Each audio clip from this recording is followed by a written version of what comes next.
ಎಲ್ಲರಿಗೂ ನಮಸ್ಕಾರ. ನಾನು ನಿಮ್ಮ ಪ್ರಮೋದ್ ಸರ್. ಇವತ್ತು ನಾವು MS ವರ್ಡ್ದಲ್ಲಿ ಪ್ರಾಕ್ಟೀಸ್ ಮಾಡಲಿಕ್ಕೆ ಆಟೋ ಜನ್ರೇಟೆಡ್ ಪ್ಯಾರಾಗ್ರಾಫನ್ನು ಹೇಗೆ ಕ್ರಿಯೇಟ್ ಮಾಡೋದು ಹಾಗೂ ಇನ್ನಿತರ ಕೆಲವು ವಿಷಯಗಳ ಕುರಿತು ನಾವು ಚರ್ಚೆ ಮಾಡೋಣ. ಬನ್ನಿ, ಈಗ ನಾವು ಸರ್ಚ್ ಮಾಡೋಣ MS ವರ್ಡ್ ಅಂತ. ಮೈಕ್ರೋಸಾಫ್ಟ್ ಆಫೀಸ್ ವರ್ಡ್ ಅಂತ ಅಂದರೆ ಇಲ್ಲಿ ನಾವು ಪೇಜ್ ಸೆಟಪ್ ನಾವು ಮಾರ್ಜಿನ್, ಓರಿಯೆಂಟೇಷನ್, ಆಮೇಲೆ ಪೇಜ್ ಸೈಜು, ಕಾಲಮ್ಸು, ಬ್ರೇಕ್ಸ್ ಇದು ಕೆಲವು ಅಂಶಗಳನ್ನು ನಾವು ತಿಳಿದುಕೊಳ್ಳೋಣ. ಆದರೆ ಇವೆಲ್ಲ ನಾವು ತಿಳಿದುಕೊಳ್ಳಲಿಕ್ಕೆ ಇಲ್ಲಿ ಏನಾದರೂ ಬರೆದಿರಬೇಕು, ಆದರೆ ಏನೂ ಬರೆದಿಲ್ಲ. ಹಾಗಾದರೆ ನಮಗೊಂದು ಪ್ಯಾರಾಗ್ರಾಫ್ ಬೇಕಿಲ್ಲ. ಆಟೋ ಜನ್ರೇಟೆಡ್ ಪ್ಯಾರಾಗ್ರಾಫ್ ಯಾವ ರೀತಿ ಕ್ರಿಯೇಟ್ ಮಾಡೋದು ಅದನ್ನು ನಾನು ಹೇಳ್ತೀನಿ. ಇಲ್ಲಿ ಮೊದಲಿಗೆ ಏನು ಮಾಡಬೇಕು, = ಹಾಕಬೇಕು. ಆಮೇಲೆ RAND ಅಂತ ಟೈಪ್ ಮಾಡಿ ಬ್ರ್ಯಾಕೆಟ್ ಬರೆದು ನಮಗೆ ಎಷ್ಟು ಪ್ಯಾರಾಗ್ರಾಫ್ ಬೇಕು, ನಿಧಾನ 6 ಪ್ಯಾರಾಗ್ರಾಫ್ ಬೇಕು. ಆಮೇಲೆ ಆ ಪ್ಯಾರಾಗ್ರಾಫ್ದಲ್ಲಿ ಲೈನ್ಸ್ ಎಷ್ಟು ಬೇಕು, ಒಂದು 4 ಲೈನ್ ಬೇಕು. 4 ಲೈನ್ ಬೇಕಾದ್ರೆ ಕಾಮ್ ಹಾಕಿ 4 ಲೈನ್, ಆಮೇಲೆ ಶಿಫ್ಟ್ ಹಿಡಿದು ಬ್ರ್ಯಾಕೆಟ್ ಕಂಪ್ಲೀಟ್ ಮಾಡೋದು. ಆಮೇಲೆ ಎಂಟರ್ ಮಾಡಿ. ಇಲ್ಲಿ ನೋಡಿ, ಆಟೋ ಜನ್ರೇಟೆಡ್ ತಯಾರಾಗ್ತದೆ. ಆಮೇಲೆ ಇಲ್ಲಿ ಈ ಪೇಜ್ದಲ್ಲಿ ಇದೇನಿರ್ತದಲ್ಲ ದಂಡಿಗೆ, ಇದೆಲ್ಲ ಮಾರ್ಜಿನ್ ಇದೆ. ಇದೇನಿಲ್ಲ ಮಾರ್ಜಿನ್, ನನ್ನ ಕರ್ಸರ್ ಎಲ್ಲೆಲ್ಲಿ ಹೊಂಟದಲ್ಲ ಇದು ಮಾರ್ಜಿನ್. ಈ ಮಾರ್ಜಿನನ್ನು ಯಾವ ರೀತಿ ಸೆಟಪ್ ಮಾಡ್ಕೋದು, ಇಲ್ಲಿ ಮಾರ್ಜಿನ್ ಕಾಲಮ್ ತಿಳ್ಕೊಂಡು ಅವ್ರದ್ದೇ ಆದ ಬೇರೆ ಬೇರೆ ಮಾರ್ಜಿನ್ ಅದಾವೆ. ಇಲ್ಲಿ ನಾರ್ಮಲ್, ನ್ಯಾರೋ, ಆಮೇಲೆ ಮಾಡ್ರೇಟ್, ವೈಡ್, ಹೀಗೆಲ್ಲ ಬೇರೆ ಬೇರೆ ಮಾರ್ಜಿನ್ ಅದಾವೆ. ನಮಗೆ ಕಸ್ಟಮ್ ಮಾರ್ಜಿನ್ ನಮ್ಗೆ ಯಾವ ರೀತಿ ಬೇಕು ಆ ರೀತಿ ನಾವು ಮಾಡ್ಕೋಬೋದು. ಇಲ್ಲಿ ಕ್ಲಿಕ್ ಮಾಡಬೇಕು ಕಸ್ಟಮ್ ಮಾರ್ಜಿನ್ನಲ್ಲಿ.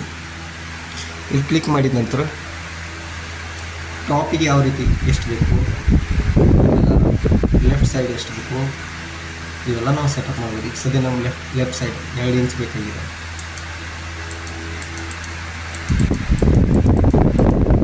ಇಲ್ಲಿ 2 ಇಂಚ್ ಮಾಡಿ ಇಲ್ಲಿ ಓಕೆ ಮಾಡಿರಿ. ಇಲ್ಲಿ ನೋಡಿ, ಈ ಸೈಡ್ ಪ್ಲೇಸ್ ಹೆಚ್ಚಾಯ್ತು, ಮಾರ್ಜಿನ್ ಹೆಚ್ಚಾಯ್ತು. ಈ ರೀತಿ ನಾವು ಮಾರ್ಜಿನ್ ಸೆಟಪ್ ಮಾಡ್ಕೋಬೋದು. ನಮ್ಗೆ ಯಾವ ರೀತಿ ಬೇಕು, ಯಾವ ಸೈಡ್ದಲ್ಲಿ ಬೇಕು, ಟಾಪ್ ಮೇಲೆ ಅಥವಾ ಕೆಳಗೆ ಅಥವಾ ಈ ಕಡೆ ಬಲ ಭಾಗಕ್ಕೆ ಅಥವಾ ಎಡ ಭಾಗಕ್ಕೆ ನಾವು ಮಾರ್ಜಿನನ್ನು ಸೆಲೆಕ್ಟ್ ಮಾಡ್ತೀವಿ. ಈಗ ನಾವು ಅದು ಮೊದಲೇ ಯಾವ ಸ್ಥಿತಿಯಲ್ಲಿ ಇತ್ತಲ್ಲ ಅದೇ ಸ್ಥಿತಿಗೆ ತರಬೇಕಾದ್ರೆ CTRL Z ಹೊಡೆದ್ರೆ ಮೊದಲಿದ್ದಂಥ ಸ್ಥಿತಿಗೆ ಬರ್ತದೆ. ಆಮೇಲೆ ಮಾರ್ಜಿನ್ ಈಗ ಇಲ್ಲೊಂದು ಪೇಜ್ ಅದ, ನಮ್ಗೆ ಇನ್ನೊಂದು ಪೇಜ್ ತೊಗೋಬೇಕಾಗಿದೆ. ಈಗ ಇದೇ ಡಾಟಾನ ಇನ್ನೊಂದು ಪೇಜ್ದಲ್ಲಿ ನಮಗೆ ಬೇಕಾಗಿದೆ. ಅವಾಗೇನು ಮಾಡ್ದೆ, ಇಲ್ಲಿ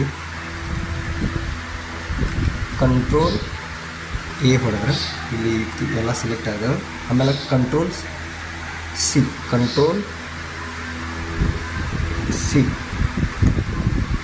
C ಹೊಡೆದ ಇಲ್ಲಿ ಕೆಳಗೆ ಎಂಟ್ರ್ ಮಾಡ್ಕೊಟ್ಕೊಂಡು ಇಲ್ಲಿ CTRL V ಹೊಡಿ. CTRL V ಹೊಡೆದ ನಂತರ ನೋಡಿ, ಇದೇ ಡಾಟಾ ಇನ್ನೊಂದು ಪೇಜ್ ಮೇಲೆ ಬಂದಿಲ್ಲ. ಈಗ ಸದ್ಯಕ್ಕೆ ಇಲ್ಲಿ 2 ಪೇಜ್ ಅದ, ಇದೊಂದದ ಮತ್ತು ಇಲ್ಲೊಂದದ, 2 ಪೇಜ್ ಸೆಲೆಕ್ಟ್ ಅದ. ಇಲ್ಲಿ ಮಾರ್ಜಿನ್ದಲ್ಲಿ ತಿಳ್ಕೊಂಡು ನಮ್ಗೆ ಮಾರ್ಜಿನ್ ಸೆಲೆಕ್ಟ್ ನಾವು ಈ ಕೆಳಗಿನ ಪೇಜ್ ಕಸ್ಟಮ್ ಮಾಡಬೇಕಾಗಿದೆ. 2 ಮೇಲಿನ ಪೇಜಿಗೆ ಬೇಡ. ಕೆಲವೊಂದು ಸಲ ಮಾಡ್ಲಿಕ್ಕೆ ಹೋದ್ರೆ ನಾವು 2 ಪೇಜಿಗೆ ಅಪ್ಲೈ ಆಗ್ತದೆ. ತಿಳ್ಕೊರಿ, ಈಗ ನಾ ಇಲ್ಲಿ ಮಾರ್ಜಿನ್ ಸೆಲೆಕ್ಟ್ ಮಾಡ್ತೀನಿ, ಲೆಫ್ಟ್ ಸೈಡ್ ಮಾಡ್ತೀನಿ.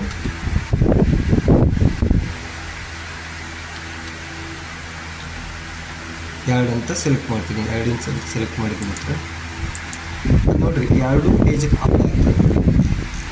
ಮಾರ್ಜಿನ್ ಇದ್ದು 2 ಪೇಜಿಗೆ ಅಪ್ಲೈ ಆಗ್ತದೆ. ನೋಡಿರಿ 2 ಸೈಡಲ್ಲಿ ಜಾಗ ಸಿಕ್ಕಾಪಟ್ಟಿದೆ. 2 ಪೇಜಿಗೆ ಅಪ್ಲೈ. ನಮಗೆ ಹಂಗೆ ಬೇಡ, ನಮಗೆ ಒಂದು ಪೇಜಿಗೆ ಆ ರೀತಿ ಮಾರ್ಜಿನ್ ಸೆಲೆಕ್ಟ್ ಮಾಡ್ಕೋಬೇಕಾಗಿದೆ. ಅದನ್ನು ಹೆಂಗೆ ರೀ ಯಾವ ರೀತಿ ಮಾಡೋದ, ಇಲ್ಲಿ ನೋಡಿರಿ.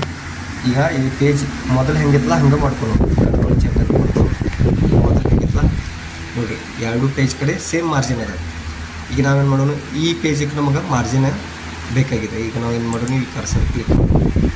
ಇಲ್ಲಿ ಮಾರ್ಜಿನ್ದಲ್ಲಿ ಹೋಗಿ ಕಸ್ಟಮ್ ಮಾರ್ಜಿನ್ದಲ್ಲಿ ಹೋಗಿ ಇಲ್ಲಿ ಏನು ಮಾಡೋದು, ಲೆಫ್ಟ್ ಸೈಡ್ ನಮ್ಗೆ 2 ಬಟನ್ನು 0 ಒತ್ತಿರ್ತೀನಿ. ಇಲ್ಲಿ ಕ್ಲಿಕ್ ಮಾಡಿದ ನಂತರ ಇಲ್ಲಿ ಏನದಲ್ಲ ಹೋಲ್ ಡಾಕ್ಯುಮೆಂಟ್ ಅಂತೇಳಿ ಬರ್ತದೆ. ಇಲ್ಲಿ ಕ್ಲಿಕ್ ಮಾಡಿ ದಿಸ್ ಪಾಯಿಂಟ್ ಫಾರ್ವರ್ಡ್ ಅಂತೇಳಿ ಇದೆಯಾ, ಅಲ್ಲಿ ಕ್ಲಿಕ್ ಮಾಡಿ ಓಕೆ ಮಾಡಿಬಿಡಿ. ಓಕೆ ಮಾಡೋದು ನೋಡಿರಿ, ಓನ್ಲಿ ಈ ಪೇಜಿಗೆ ಮಾತ್ರ ಅಪ್ಲೈ ಆಗಿದೆ, ಮ್ಯಾಲಿನ ಪೇಜಿಗೆ ಅಪ್ಲೈ ಆಗಿಲ್ಲ. ಈಗ ಯಾವ ಪೇಜ್ ತೊಗೊಂಡಿದ್ದಿಲ್ಲ, ಇಲ್ಲಿ ಕೆಳಗಿನ ಪೇಜಿಗೆ ಅಷ್ಟೇ ಅಪ್ಲೈ ಆಗಿದೆ. ಇಲ್ಲಿ ಮ್ಯಾಲಿನ ಪೇಜಿಗೆ ಮಾರ್ಜಿನ್ ಕಡಿಮೆ ಅದ, 10 ಇಂಚ್ ಅದ, ಇಲ್ಲಿ 2 ಇಂಚ್ ಆಗಿದೆ. ಈ ರೀತಿ ನಾವು ಮಾರ್ಜಿನನ್ನು ಚೇಂಜ್ ಮಾಡ್ಬೋದು.